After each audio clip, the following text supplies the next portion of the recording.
સોની અને મારી YouTube channel ઈરોલમાં આપનું હાર્દિક સ્વાગત છે। તો આજે જોઈશું ધોરણ 6 માં સામાજિક વિજ્ઞાનમાં સરકાર। તો આપણે આજે સરકાર વિશે જોઈશું। તો સરકાર શબ્દ તમે ઘણી બધી જગ્યાએ વાંચ્યો પણ છે, સાંભળ્યો પણ છે છાપામાં, ઓકે। તો સરકાર એટલે શું? તો શું સરકાર એક વ્યક્તિની હશે એવો પ્રશ્ન આપણને થતો હોય, ઓકે? તો ના। તો આપણે આ પાઠમાં આપણે જોઈશું તો સરકાર કોને કહેવાય, સરકાર કેવી રીતે બને છે, સરકારના અંગો કેટલા છે અને સરકારના પ્રકાર, ઓકે? અને સરકાર શા માટે બનાવવામાં આવે છે, ઓકે? ફાયદા એટલે તો આ બધું જ આપણે આ વિડિયોમાં જોઈશું। જો મારી ચેનલ તમે સબસ્ક્રાઇબ ના કરી હોય તો સબસ્ક્રાઇબ કરશો અને ગમે તો લાઈક પણ કરશો। આગળ જોઈશું તો સરકાર વિશે। તો સરકારમાં આપણે ભારતની પહેલા વાત કરીએ તો ભારતમાં તમે આપણે જો સાંભળીએ ચૂંટણી સાંભળી છે ને? હા। તો દર 5 વર્ષે ચૂંટણી યોજાય છે અને આ ચૂંટણીમાં શું કરીએ છે, જે 18 વર્ષથી ઉપરના હોય એ લોકો શું કરે છે, મત આપે છે। એ મત કોને આપે છે? તો આપણામાંથી જ કોઈ પ્રતિનિધિ ઊભું રહ્યું હોય અને એ પ્રતિનિધિ શું કરે છે, એ ચૂંટણીમાં ઊભો રહે છે અને આપણે બધા એને જીતાડીએ છીએ અને એ જીત્યા બાદ શું કરે છે, 5 વર્ષ સુધી જે તે એરિયા હોય અથવા તો દેશ હોય અથવા તો રાજ્ય, ઓકે, તો એનું સંચાલન કરે છે। એટલે કે આપણે જ્યારે ચૂંટીને પ્રતિનિધિ મોકલીએ છીએ તો એ આપણે કયા મુજબ કાર્ય કરે છે। તો કહી શકીએ કે આપણે જે ભારતમાં સરકાર ચાલે છે તો એ લોકશાહી પદ્ધતિ છે। તો લોકશાહી એટલે શું? તો લોકશાહી એટલે કે લોકો દ્વારા, લોકો માટે અને લોકોથી ચાલતું શાસન, ઓકે? તો આમાં અલગ અલગ જે સ્થળો હોય એટલે કે જે સ્થાનિક એરિયા હોય ત્યાં પ્રતિનિધિઓ ચૂંટાય છે અને આ પ્રતિનિધિઓ જે ચૂંટાય ત્યારબાદ એ શું થાય, એમાંથી જે અધ્યક્ષ હોય, ઓકે, તો એ શું બને છે, મંત્રી અથવા તો મુખ્યમંત્રી કે વડાપ્રધાન પણ બની શકે છે। તો આ રીતે સરકાર કોઈ એક વ્યક્તિની હોતી નથી। તો સરકાર કેવું હોય, આખું જૂથ હોય છે જેમાં મંત્રીઓ હોય, વડાપ્રધાન હોય, ઓકે? તો એના વિશે આગળ સરકાર વિશે પહેલા જાણવા પહેલા તો સરકારના પહેલા મુખ્ય અંગ વિશે જોઈ લઈએ। તો સરકારના મુખ્ય અંગો શું છે અને તેના કાર્યો શું છે? તો સરકારના મુખ્ય અંગોમાં જોઈએ તો એના મુખ્ય 3 અંગો છે। તો 3 અંગોની વાત કરીએ તો પહેલું છે ધારાસભા, બીજું કારોબારી, ત્રીજું છે ન્યાયતંત્ર। તો ધારાસભા વિશે પહેલા જોઈએ તો ધારાસભા શું કામ કરે છે? તો ધારાસભા કોને કહેવાય? તો કોઈ પણ દેશમાં જે સંસદ હોય, કોઈ પણ લોકશાહી દેશ હોય, ઓકે, તો એમાં સંસદ હોય તો એ સંસદની અંદર જે સભ્યો હોય, જે ચૂંટાયેલા સભ્યો આવ્યા હોય તો એને આપણે ધારાસભા કહીએ છીએ। હવે આપણે ભારતની વાત કરીએ તો ધારાસભામાં 2 ભાગ પાડવામાં આવે છે, જેમાં ઉપલું ગૃહ અને નીચલું ગૃહ પણ છે। તો સંસદના ઉપલા ગૃહ અને નીચલા ગૃહની વાત કરીએ તો એમાં 2 ગૃહો છે, તો લોકસભા અને રાજ્યસભા। તો આ બંને ગૃહોની સંસદ બનેલી છે। ધારાસભા શું કામ કરે? તો ધારાસભા કોઈ કાયદો હોય એમાં સુધારો કરવાનો હોય તો એ સુધારો કરવાનું કાર્ય કોણ કરે છે? તો ધારાસભા। કોઈ નવો કાયદો બનાવવો હોય, ઓકે, કોઈ કાયદો નવો બનાવવો હોય, ઉમેરવો હોય તો એ કાયદો બનાવવાનું પણ કાર્ય કોણ કરે છે? તો ધારાસભા। તો આપણે કહી શકીએ છીએ તો સરકારના અંગોમાં જે ધારાસભા છે એ ખૂબ મહત્વનું કામ કરે છે અને આ કાયદા મુજબ, ઓકે, એ શું કરે છે? કાયદા બનાવવાનું, કાયદામાં સુધારો કરવાનું કામ કરે। જો કાયદો જ ના હોય તો શું થાય? કાયદો ના હોય તો લોકો શું કરે? પોતપોતાની મનમાની કરે ને, કોઈને અન્યાય થાય। તો એવું ન થાય એ માટે આપણે કાયદો ગોઠવવામાં આવે છે। તો એટલા માટે જે ધારાસભા હોય એટલે કે ધારાસભાના જે સભ્યો હોય છે સંસદમાં એ કાયદાનો નવું રજૂ કરે છે અથવા કાયદામાં કોઈ સુધારો કરવાનો હોય તો સુધારો પણ કરે છે। બીજા નંબરે જોઈએ કારોબારી। તો કારોબારીમાં કોનો સમાવેશ થાય છે? તો વડાપ્રધાન હોય, મુખ્યમંત્રી હોય, મંત્રીઓ હોય અને સરકારી અધિકારીઓ હોય। તો આ બધાનો સમાવેશ કારોબારી થાય। તો કારોબારીનું કાર્ય શું છે? તો જે ધારાસભા એટલે કે સંસદ આપણે વાત કરીએ તો સંસદ જે છે એ કાયદો બનાવે છે, ઓકે, અને કાયદો રજૂ કરે છે. તો એ કાયદાને અમલ કરાવવાનું કામ કોણ કરે છે? તો કારોબારી. ઓકે, માની લો કોઈ કાયદો બનાવ્યો તો એ કાયદો જો અમલ ના કરે લોકો તો એનો કોઈ ફરક પડે? ઓકે, તો એટલા માટે કાયદો બનાવ્યો હોય તો એ કાયદાનું લોકો પાલન કરે અને એને પાલન કરાવવાનું કાર્ય કોણ કરે છે? તો કારોબારી. ઓકે, ત્રીજા નંબરે જોઈએ ન્યાયતંત્ર. તો ન્યાયતંત્ર ઉપરથી તમને ખ્યાલ આવશે ન્યાયતંત્ર એટલે શું, બરાબર? તો ન્યાયતંત્ર એટલે કે ન્યાય આપવું. હવે જો આ કાયદો બનાવે છે અને આ કાયદો શું કરાવે છે? અમલમાં મૂકે છે, એટલે કે અમલમાં મુકાવે છે, બધાને ફરજ પાડે છે આ કાયદાનું પાલન કરો. હવે જો કોઈ કાયદાનું ઉલ્લંઘન કરે, બરાબર, એટલે કે કાયદો તોડે તો એને સજા આપવાનું અને કોઈના અન્યાય થયો હોય તો ન્યાય આપવાનું કાર્ય કોણ કરે છે? તો ન્યાયતંત્ર. ઓકે, તો ન્યાયતંત્રની વાત કરીએ તો ન્યાયતંત્રમાં કોનો સમાવેશ થાય છે? તો અદાલતો. આપણે ખ્યાલ છે કે આપણને ન્યાય ક્યાંથી મળે છે? તો અદાલતમાં આપણે જે કેસ લડીએ છીએ. ઓકે, તો અદાલતોમાં આપણે જોઈએ તો લાઇનસર આપણે સળંગ અદાલતો જે કહીએ, ઓકે, તો સળંગ ન્યાયતંત્ર પણ કહી શકાય. જેમ કે તાલુકા અદાલત છે સૌથી નીચે હોય, ઓકે, ત્યારબાદ એના ઉપર જિલ્લા અદાલત, એના ઉપર વડી અદાલત અને સૌથી મોટી અદાલત સર્વોચ્ચ, એટલે કે ભારતની જે સૌથી મોટી અદાલત કહીએ તો સર્વોચ્ચ અદાલત હોય છે. તો આપણે જો તાલુકા અદાલતમાં ન્યાય ના મળે તો જિલ્લા અદાલતમાં અરજી કરી શકો છો. જિલ્લામાં પણ તમને તમારો ન્યાય ના મળ્યો હોય તો તમે વડી અદાલતમાં પણ જઈ શકો છો. અને જો વડી અદાલતમાં પણ ના તમને ન્યાય મળે તો તમે છેલ્લે સર્વોચ્ચ અદાલતમાં પણ અરજી કરી શકો છો. ઓકે, તો આ રીતે સળંગ ન્યાયતંત્ર આપણે અહીંયા રહેલું છે. આગળની વાત કરીએ, આ જે ધારાસભા છે અને કારોબારી છે, તો ધારાસભાના જે સભ્યો હોય એમાં અમુક કારોબારીના સભ્યો હોય છે. એટલે કે ધારાસભા અને કારોબારી બંને એક જ સભ્યનું બનેલું હોય છે. ઓકે, પરંતુ એને ન્યાયતંત્ર જે છે, આપણું જે ન્યાયતંત્ર છે એ ધારાસભા અને કારોબારી જે છે એમાંથી શું કરવામાં આવ્યું છે? અલગ રાખવામાં આવ્યું છે. ઓકે, કેમ અલગ રાખવામાં આવ્યું છે? તો ન્યાય કેવો હોય? સ્વતંત્ર. હવે ન્યાય આપણે સ્વતંત્ર હોય તો જ દરેકને ન્યાય મળે. તો હવે માની લો કોઈ મંત્રી હોય, બરાબર, તો મંત્રી ગુનો કરે તો કારોબારીનો સભ્ય જે ન્યાયતંત્રમાં હોય તો શું થાય? ઓકે, તો એટલા માટે દરેકને દુઃખ ન થાય, દરેકને સરખો ન્યાય મળે, બરાબર. ભારતનું જે બંધારણ છે એ સચવાય એટલા માટે ન્યાયતંત્રને આ બંને કારોબારી અને ધારાસભાથી અલગ રાખવામાં. વિદ્યાર્થીઓ, આપણો દેશ, આપણી સરકાર, તો આપણો દેશ જે ભારત છે તો ભારત એક વિશાળ દેશ છે, ખૂબ જ મોટો દેશ છે. તો એના કારણે કોઈ એક જગ્યાએથી શાસન ચલાવવું શું ઈઝી હોય? ઓકે, તમે માનો કે આખી સ્કૂલ, આપણી સ્કૂલનું ઉદાહરણ લઈએ તો જે 7-8 વર્ગો હોય તો એ 7-8 વર્ગોમાં શું માત્ર એક શિક્ષક ચાલે? ના ચાલે ને. ઓકે, તો આપણે એના માટે શું કર્યો છે? અમુક ભાગ પડે છે. જેમ કે ક્લાસ અ, બ, ક, ડ એ રીતે ક્લાસ અલગ અલગ ડિવાઈડ કરે છે જેથી આપણે એને સંચાલન કરી શકીએ. ઓકે, તો એ જ રીતે ભારતનું પણ સારું સંચાલન થાય. ઓકે, આખા ભારતમાં કાયદો જળવાય, વ્યવસ્થા જળવાય અને ભારતનો વિકાસ થાય એના માટે આપણે શું કર્યું છે? ભારતના અલગ અલગ રાજ્યોની વહેંચણી કરી છે. ઓકે, તો જેમ કે તમને ખ્યાલ છે કે ભારતમાં ગુજરાત, રાજસ્થાન, મધ્યપ્રદેશ, અરુણાચલ પ્રદેશ, દિલ્હી, ઓકે, કર્ણાટક, તમિલનાડુ, તો આ બધા શું છે? રાજ્યો. ઓકે, તો આ બધા રાજ્યો આપણે શું કરે છે? ડિવાઈડ કર્યા જેથી આપણે સંચાલન સારી રીતે કરી શકીએ.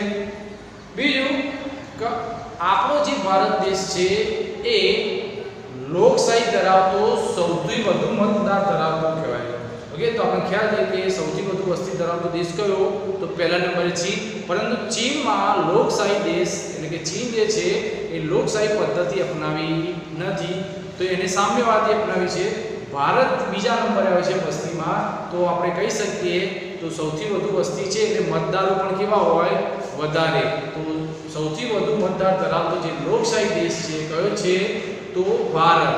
ઓકે, તો એક જગ્યાએથી આપણે સંચાલન બરાબર વ્યવસ્થિત કરી શકતા નથી. ઓકે, તો એટલા માટે ભારતને અલગ અલગ રાજ્યોમાં ડિવાઈડ કર્યો છે અને એટલા માટે આપણે ભારતને સંઘ રાજ્ય પણ કહેવામાં આવે છે. ઓકે, તો જુદા જુદા રાજ્યોથી બનેલો દેશ છે ભારત. એટલા માટે આ જે રાજ્ય છે એ રાજ્ય શેના આધારે ડિવાઈડ કરેલા છે તો ભાષાના આધારે. જેમ કે તમને ખબર છે અલગ અલગ સંસ્કૃતિ છે. તો ગુજરાતમાં લોકો ગુજરાતી લોકો વસે છે, ગુજરાતી ભાષા બોલે છે. મહારાષ્ટ્રમાં મરાઠી લોકો મરાઠી ભાષા બોલે છે. ઓકે, તો આ રીતે અલગ અલગ રાજ્યો પોતાની એની ભાષા અને સંસ્કૃતિના આધારે ડિવાઈડ એટલે કે વિભાજિત કરેલા છે. તો એના કારણે શું થાય છે તો જોઈએ, જેમ કે સરકારના એટલે કે આપણે જે લોકશાહી સરકાર છે એ લોકશાહી સરકાર વ્યવસ્થિત ચાલે એ માટે એને 3 ભાગમાં વર્ગીકૃત કરેલી છે. જેમ કે પહેલું જોઈએ તો સ્થાનિક સરકાર. ઓકે, તો સ્થાનિક સરકાર છે તો એ શું કામ કરે છે, એ ક્યાં આગળ કામ કરે છે તો સ્થાનિક સરકાર છે એ ગામ કે શહેર, ઓકે, ગામ કે શહેરનું કાર્યભાર સંભાળે છે. એટલે કે ગામનું કાર્ય હોય કે શહેરનું કાર્ય હોય તો કેમ જોઈએ તો ગામમાં ગ્રામ પંચાયત છે એ ગામનું કાર્યભાર સંભાળે. જેમ શહેર છે તો શહેરમાં નગરપાલિકા છે, મહાનગરપાલિકા છે, ઓકે, જિલ્લા પંચાયતો છે જિલ્લામાં, તો એ કાર્યભાર પોતાનો સંભાળતી હોય છે. બીજું તો રાજ્ય સરકાર. તો રાજ્ય સરકાર ક્યાં કામ કરે છે અને શું કામ કરે છે? રાજ્ય સરકાર છે એ સમગ્ર રાજ્યનો કાર્યભાર સંભાળે છે. એટલે કે આખું રાજ્ય જે છે એ રાજ્યનો કાર્યભાર સંભાળે છે. અને એના આપણે ખ્યાલ છે, જેમ આપણે ગુજરાતની વાત કરીએ તો ગુજરાત રાજ્ય છે તો ગુજરાતનો આખો જે કાર્યભાર એ સંભાળતું હોય કોણ હોય? રાજ્ય સરકાર. ઓકે, જેમ આપણે ખ્યાલ છે કે રાજ્ય સરકારમાં સૌથી જે સર્વોચ્ચ વડા હોય એને શું કહેવાય છે તો મુખ્યમંત્રી. તો આપણા ગુજરાતના મુખ્યમંત્રી કોણ છે? ખ્યાલ છે તો વિજયભાઈ રૂપાણી. ઓકે, અને નાયબ મુખ્યમંત્રી પૂછે એટલે કે એના નીચેના નાયબ એટલે કે ઉપ કહી શકાય. ઓકે, ઉપર આપણો મુખ્યમંત્રી તો નીતિનભાઈ પટેલ. ઓકે, યાદ રાખજો, પ્રશ્ન પૂછી શકાય. તો આ રાજ્યનો કારભાર સંભાળે કે રાજ્યનું જે કામકાજ હોય કોણ સંભાળે તો રાજ્ય સરકાર. અને ત્રીજા નંબરે છે રાષ્ટ્રીય સરકાર. હવે રાષ્ટ્રીય સરકાર એ રાષ્ટ્ર એટલે કે દેશ, રાષ્ટ્રનો શું થાય? દેશ. તો રાષ્ટ્ર સરકાર છે એ આખા દેશનો કાર્યભાર સંભાળે છે. ઓકે, તો આખા દેશનું કાર્ય એટલે કે એને કેન્દ્ર સરકાર પણ કહી શકીએ છીએ. ઓકે, તો આપણે ખ્યાલ છે કે કેન્દ્ર સરકારના જે વડા હોય એના પર શું કહીએ છીએ તો વડા હોય એટલે વડાપ્રધાન. ઓકે, તો આપણા વડાપ્રધાન હાલના કોણ છે? 2021 અત્યારે ચાલુ છે તો આપણા મહેસાણાના યાદ આવ્યું તો હા નરેન્દ્રભાઈ મોદી. ઓકે, તો એ આપણા દેશના શું છે? વડાપ્રધાન છે. તો એ આપણા શું કરીએ છીએ? દેશનો રાષ્ટ્ર એટલે કે આખા રાષ્ટ્રનો કાર્યભાર સંભાળે છે. તો આ ત્રણેય ભાગમાં સરકારને વેચવાથી શું થાય છે? એનું કાર્ય ઓછું થઈ જાય. એટલે કે રાજ્યનું કામ હોય એ રાજ્ય સરકાર કરે, કેન્દ્રનું કામ હોય તો કેન્દ્ર સરકાર કરે, અને સ્થાનિક કામ હોય તો એટલે કે ગામ કે શહેરનું હોય તો સ્થાનિક સરકાર કામ કરે છે. જેનાથી સરળતાથી વહીવટ પણ થાય છે, દેશનો વિકાસ પણ ઝડપી થાય છે. નવો ટોપિક જોઈએ વિદ્યાર્થીઓ, સરકારના પ્રકાર. સરકારના પ્રકારમાં જોઈએ પહેલું લોકશાહી.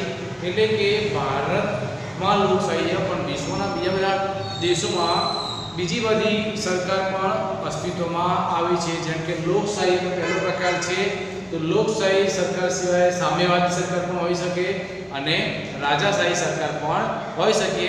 તો આપણે વિસ્તારથી જોઈએ પહેલા લોકશાહી સરકાર. તો લોકશાહી સરકાર કોને કહેવાય? તો મેં કહ્યું એમ પહેલા તો લોકશાહી એટલે કે લોકોનું શાસન હોય. ઓકે, તો લોકોથી, લોકો વડે અને લોકો માટે ચાલતું શાસન એટલે લોકશાહી શાસન. ઓકે, તો લોકશાહી શાસનની વાત કરીએ તો લોકશાહી શાસનમાં પણ એના બે પ્રકાર પડે છે. એક તો સંસદીય લોકશાહી અને બીજું પ્રમુખશાહી પણ લોકશાહી. ઓકે, તો આ બંને પ્રકારના લોકશાહીમાં અને એના બે ઉદાહરણ પણ મેં લખ્યા છે. કયા દેશમાં કઈ ચાલે છે, જેમ કે સંસદીયમાં જોઈએ તો સંસદીય લોકશાહી છે એ ભારત એટલે કે આપણા દેશમાં સૌથી એટલે કે ચાલે છે. જ્યારે પ્રમુખશાહી લોકશાહી કહેવાય તો એ અમેરિકામાં એ લોકશાહી ચાલે, તો ત્યાં પણ લોકશાહી જ છે, અમેરિકા, ફ્રાન્સ, બ્રિટન, ઓકે. પણ ત્યાં આપણે જોઈએ તો પ્રમુખશાહી લોકશાહી ચાલે છે, જ્યારે ભારતમાં સંસદીય લોકશાહી. તો બંનેની વાત કરીએ તો બંનેમાં તફાવત શું છે, ઓકે. તો બંનેમાં તફાવત જોઈએ, પણ એના પહેલા લોકશાહી સરકાર કેવી રીતે રચાય એ જોઈ લઈએ. તો લોકશાહી સરકાર છે એ લોકો દ્વારા ચૂંટાયેલા પ્રતિનિધિઓ હોય, એટલે કે કોઈ પણ દેશની સરકાર રચવા માટે જે તે દેશના પ્રતિનિધિઓ હોય, ઓકે. તો એ પ્રતિનિધિઓ ઊભા રહે છે, ઓકે. તો એ પ્રતિનિધિઓ એટલે કે ઉમેદવારો જે હોય એ પોતાના ફોર્મ ભરે છે, જેમાં અલગ અલગ પક્ષના પણ હોઈ શકે છે, અને એ ચોક્કસ એટલે કે સ્થાનિય કક્ષાએ એના પ્રતિનિધિના ટિકિટ, ઓકે. તો એ જે તે વિસ્તારના ઉમેદવાર હોય એને એ વિસ્તારની ટિકિટ મળે છે. તો એ શું કરે છે, અલગ અલગ પક્ષોના નેતાઓ એ પ્રતિનિધિઓ ત્યાં ઊભા રહે છે, અને એ ઊભા રહે છે અને ચૂંટણી થાય, ઓકે. આપણે ખ્યાલ છે કે ચૂંટણી પણ થાય, અને ચૂંટણી દ્વારા ભારતના લોકો એમને શું આપે છે, મત. એટલે કે આ મત આપે છે, જ્યારે મત સૌથી વધારે જેના હોય એટલે કે જેની બહુમતી હોય, ઓકે. તો એ પ્રતિનિધિ શું થાય છે, ચૂંટાય છે, ઓકે. અને ત્યારબાદ એ ચૂંટાઈને ક્યાં જાય છે, તો આગળ લોકસભામાં અથવા તો રાજ્યની હોય તો વિધાનસભામાં, ઓકે. તો એ આગળ ચૂંટાઈને જાય છે, અને જે પક્ષના, ઓકે, તો એ પક્ષના જેટલા ચૂંટાઈને આગળ વધે એટલે કે જેની પણ બહુમતી હોય તો એ શું બને છે, એના લીડર એટલે કે વડાપ્રધાન અથવા તો રાષ્ટ્ર, ઓકે. તો મુખ્યમંત્રી એ પણ બની શકે છે. તો બંનેમાં તફાવત શું છે, લોકશાહી તો છે, લોકશાહી આ રીતે ચૂંટાય, પણ સંસદીયમાં જોઈએ તો સંસદીયમાં માની લો કોઈ પક્ષ છે એ અને બી પક્ષ, તો આ બે પક્ષો છે, ઓકે. અને આ બંને પક્ષોના જે પ્રતિનિધિઓ છે એ અલગ અલગ સ્થળે ઊભા રાખવામાં આવે છે. આપણે માની લઈએ કે અહીંયા રાજ્યો લઈએ, જેમ કે ગુજરાત, રાજસ્થાન, મહારાષ્ટ્ર, ઓકે, કર્ણાટક. તો આ રીતે આપણે રાજ્યોમાં ઊભા રહેલા જે ઉમેદવારો હોય, પ્રતિનિધિઓ હોય, આનો પણ ઊભો હોય, આનો પણ ઊભો હોય, ઓકે. ત્રીજો પક્ષ હોય તો પણ એનો ઊભો હોય, તો એમાં બહુમતી કોની મળેલી છે, બરાબર. માની લો ગુજરાતમાં એ પક્ષ જીતે છે, બરાબર છે. ત્યારબાદ રાજસ્થાનમાં બી પક્ષ જીતે છે, મહારાષ્ટ્રમાં જોઈએ તો પાછો એ પક્ષ જીતે છે, કર્ણાટકમાં જોઈએ તો એમાં પણ એ પક્ષ જીતે છે. તો આમાં બહુમતી કોની થઈ, વધુ કોણ ચૂંટાય છે, તો એ પક્ષના લોકો. તો કેટલી બહુમતી છે તો જોઈએ તો આમાં આપણે ઉદાહરણ લીધું છે એટલા માટે, ઓકે. તો 3 બહુમતી છે 4 માંથી, ઓકે. જ્યારે આમાં એક જ જીત્યો છે, ઓકે. તો બહુમતી કોની થઈ, તો એ પક્ષની. તો જેની બહુમતી મળી હોય તો એ બહુમતીના જે અધ્યક્ષ હોય, જે લીડર હોય, ઓકે, તો એ મુખ્યમંત્રી અથવા તો વડાપ્રધાન બને છે. તો અને આ જે ચૂંટાયેલા હોય એટલે કે જે પક્ષના ચૂંટાયેલા હોય તો એ પ્રતિનિધિઓને સંસદમાં એટલે કે લોકસભામાં સ્થાન પણ મળે છે, ઓકે. તો આ તો સંસદીય લોકશાહી.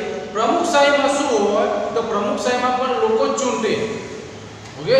લોકો જ એને મત આપે, પરંતુ આમાં જે આપણે સંસદમાં સ્થાન આપ્યું, જે લોકો ચૂંટાયા છે એને સંસદમાં સ્થાન આપ્યું, એમાં એવું જરૂરી નથી કે એને પણ ધારાસભાના સભ્યો બનાવવા, ઓકે.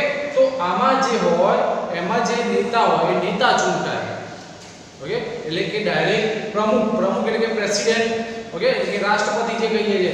તો મેં અમેરિકામાં સાંભળ્યું છે વડાપ્રધાન નહીં હોય, ઓકે. તો શું હશે, રાષ્ટ્રપતિ. તો ત્યાં શું ચૂંટાય, તો સીધા રાષ્ટ્રપતિ ચૂંટાય, અને રાષ્ટ્રપતિને એવું લાગે કે માની લો કે ઉદાહરણ આપું કે રાષ્ટ્રપતિ એ પક્ષના છે અને એ પક્ષના જીત્યા છે, પરંતુ એમને બી પક્ષના માની લો આ ઉમેદવાર છે ઓકે, તો આ જે ઉમેદવાર છે તો આ ઉમેદવારને યોગ્ય લાગ્યું, પસંદ આવ્યો કે આ ભાઈ કામ કરી શકે છે, તો એ એમાંથી એને શું કરશે, એના ધારાસભાનું એટલે કે સંસદમાં સ્થાન આપશે. ઓકે, તો એવું જરૂરી નથી કે એના પક્ષના જે જીત્યા હોય તો એને સ્થાન આપવું. ઓકે, તો એ પ્રમુખશાહી કહેવાય, જે પ્રમુખ કે એ જ ધારાસભ્યો એટલે કે સંસદમાં એને સ્થાન મળે. પરંતુ આપણે અહીંયા સંસદમાં શું હોય કે જે ઉમેદવારો જીત્યા હોય એને સંસદમાં સ્થાન મળવું જોઈએ. ઓકે વિદ્યાર્થીઓ, ખ્યાલ આવ્યો? તો આ રીતે આપણે કહી શકીએ છીએ કે આપણે જે લોકશાહી છે એ લોકશાહીમાં જે સરકારનો બરાબર જે સરકાર નિયમય એટલે કે સરકાર આપણે બનાવીએ છીએ તો એ સરકારનું સંચાલન એટલે કે સરકાર ચલાવે તો એ કોણ કરાવે? તો પ્રત્યક્ષ નહીં પણ પરોક્ષ રીતે કહી શકીએ તો પરોક્ષ રીતે લોકો. ઓકે, તો પરોક્ષ રીતે લોકો જ આ દેશ ચલાવે છે. તો કેવી રીતના આપણે કીધું કે લોકો શું કરે છે, એના પ્રતિનિધિને ચૂંટે છે અને જે ગમે છે એને શું કરે છે, મત આપે છે અને એને બહુમતી દ્વારા જીતાડે છે અને એ પ્રતિનિધિ દેશનું સંચાલન કરે છે. ઓકે, હવે આ દેશમાં આપણે કોઈ કાયદો બનાવ્યો હોય, ઓકે, સરકારે વા લોકો પ્રતિનિધિને ચૂંટાડે, પ્રતિનિધિ કોઈ કાયદો બનાવવા અને એ કાયદો લોકોને પસંદ ન આવે તો એ કાયદો રદ પણ કરવામાં આવે છે. ઓકે, તો એટલા માટે કહી શકીએ છીએ કે લોકોથી ચાલતું શાસન લોકો માટે. ઓકે, તો લોકો પરોક્ષ રીતે દેશ ચલાવે છે અને આ જે લોકો પ્રતિનિધિને ચૂંટે છે તો એ પ્રતિનિધિની જે મુદત કહી શકાય. ઓકે, તો એ પ્રતિનિધિ કેટલા વર્ષ રાજ કરી શકે છે? તો 5 વર્ષ.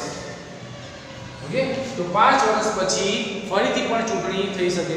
હવે જો તો 5 વર્ષની અંદર એના લોકોને એવું લાગ્યું કે આ પ્રતિનિધિ યોગ્ય નથી તો એને રાજીનામું પણ આપવાની ફરજ પડે છે અને ફરીથી ચૂંટણી થાય અને ફરીથી લોકો એમને મનપસંદ હોય એ પ્રતિનિધિને યોગ્ય રીતે સરકારમાં સ્થાન. લોકશાહી પછી આપણે બીજો પ્રકાર જોઈએ સામ્યવાદી સરકાર. તો સામ્યવાદી સરકારનો અર્થ શું થાય છે? તો બધાને સમાનતા, એટલે કે દેશમાં જેટલા પણ લોકો છે ગરીબ હોય અમીર હોય, ઓકે, તો એ બધાને સમાનતા અને સરખાપણાનું જે વિશેષ મહત્વ આપવામાં આવે છે એને આપણે સામ્યવાદી કહીએ છીએ. સામ્યનો અર્થ શું થાય કે બધા સમાન હોય દેશમાં. ઓકે, અને આની જે વિચારધારણા હતી એ કોને રજૂ કરી હતી કે એની હિમાયત કોણે કરી હતી? તો કાર્લ માર્ક્સે. તો આનો વધારે ડિટેલથી આપણે જોવા માટે એક ઉદાહરણ તમને આપું છું કે જેમ આપણે લોકશાહીમાં ખેડૂતો હોય, મજૂરો હોય, એ અલગ અલગ પોતાના ખેતરમાં ખેત મજૂરી કરીને પોતાનો પાક ઉભો કરે છે અને વેચે છે અને પોતાનું વેતન મેળવે છે.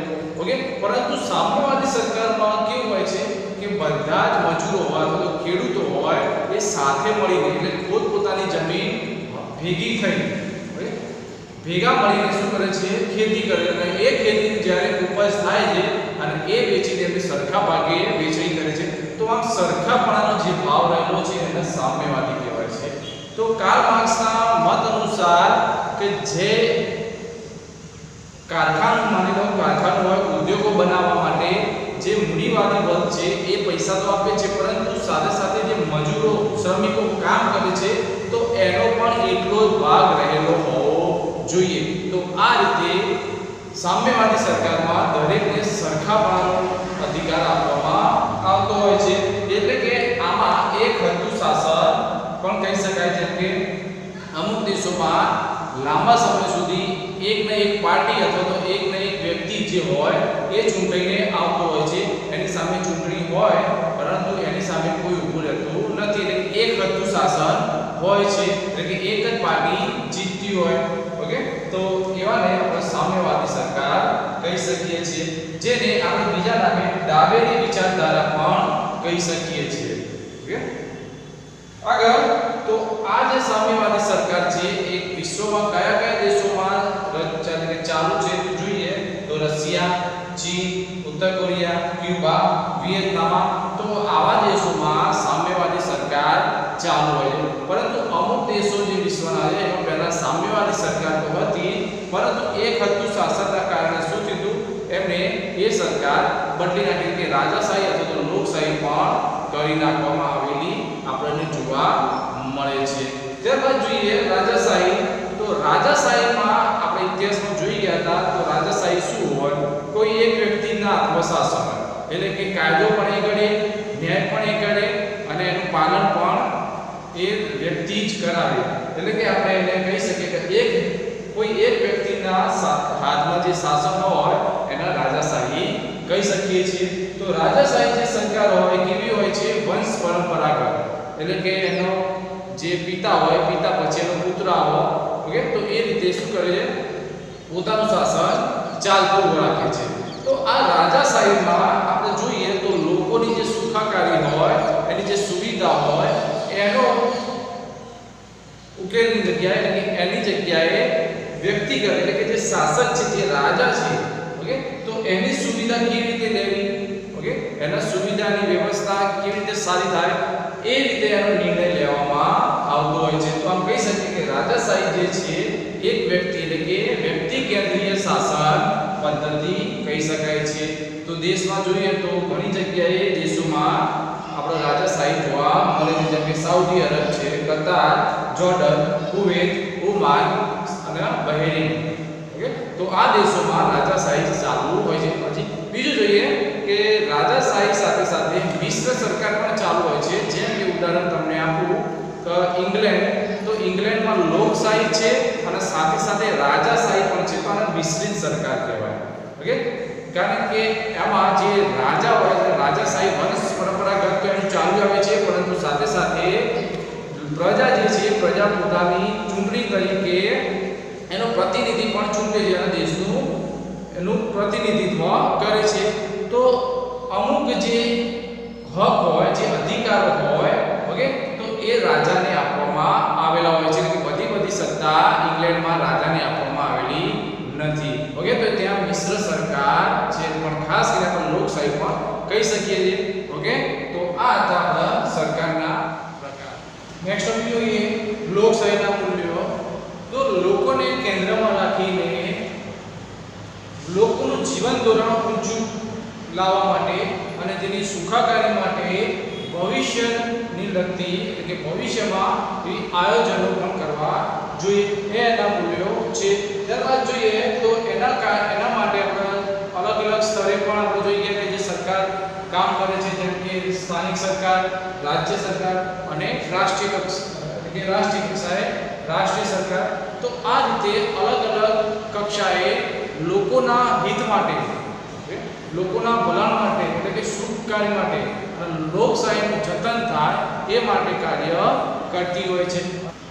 અને લોકો પોતાની તરફેણમાં મતદાન આપીને શાસકોને જીતાડે છે અને શાસકો એ દેશનું સંચાલન કરે છે। તો આ રીતે લોકશાહીનું મૂલ્ય જળવાય, એનું જતન થાય એ રીતે બંધારણના પ્રમાણે બંધારણને અમલ કરીને એવા કાયદા અથવા તો યોજનાઓ પણ બનાવવામાં આવે છે અને એ યોજનાઓ લોકોની, એટલે કે બધાની સુરક્ષા, સમાનતા અને સુવિધાથી ભરપૂર હોવી જોઈએ। તો એ એના લોકશાહીના મૂલ્યો છે। બીજું પોઈન્ટ જોઈએ તો સરકાર અને કાયદો। તો આપણે ખ્યાલ છે કે સરકાર છે એ કાયદા બનાવવાનું કાર્ય કરે છે, ત્યારબાદ એનો અમલ પણ કરાવે છે, ઓકે। તો જો યોગ્ય અમલ ન થાય, એટલે કાયદાનો યોગ્ય અમલ ન થાય તો લોકો અદાલતમાં એને પડકારી પણ શકે છે અને એના વિરુદ્ધમાં જે અદાલત હોય છે, અદાલતો ઉપરી હોય છે, જે સરકારને યોગ્ય રીતે સૂચના પણ આપે છે અથવા તો એ કાયદા માટે એનો આદેશ પણ કરી શકે છે।